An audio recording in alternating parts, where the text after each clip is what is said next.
Hi everyone, it's great to see you. I'm Lorna and we're reading Claude in the Country by Alex T. Smith, and this is part 1.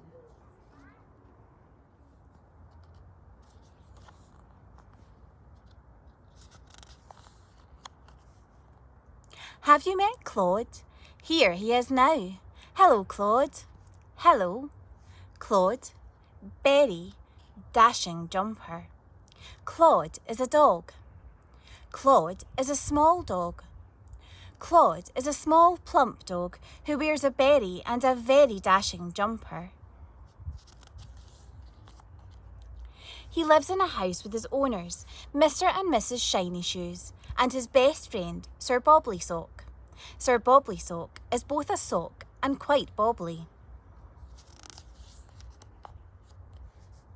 When Mr. and Mrs. Shiny Shoes dash out the door to work each morning, Claude whips out his berry from under his pillow and decides what adventure to go on. Where will Claude and Sir Bobbly Sock go today? It was Thursday morning, and the day before had been a Wednesday. A wet Wednesday. Because their raincoats were still at the dry cleaners, Claude and Sir Bobbly Sock hadn't been able to go on an adventure. They had had to stay indoors. Sir Bobbly Sock had busied himself writing his life story, and Claude had busied himself being bored.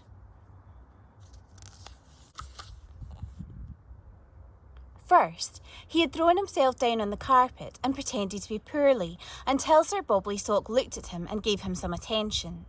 When this didn't work, Claude did some running around in circles, watched a very interesting film about cowboys, and then he gave a concert for all his other friends. It had been a rip-roaring success.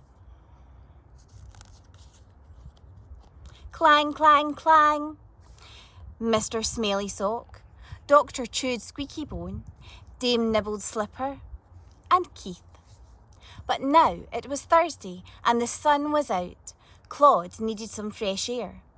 I think I will go to the countryside, he said. So that's what he did. Sir Bobbly Sock decided to go too, as he was stuck on a tricky chapter of his book, and a day out would do him some good. He was a little worried about the countryside, as he had heard that it was very green, and he often found that green took the colour out of his face. But he decided to be brave, and the two friends bustled off.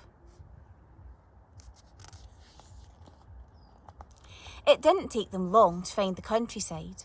Claude was surprised by how very big it was and how very green.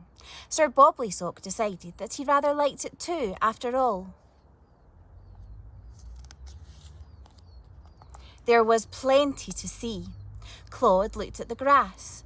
Claude looked at the flowers. And a rather startled rabbit looked at Claude. Before long, Claude smelt a rather peculiar smell.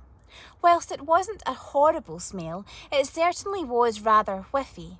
It smelt like mud, and a little like Sir Bobbly Sock when he had been a bit grumpy and not washed for a week. Claude soon discovered that the smell was coming from a farm. Join me for part 2.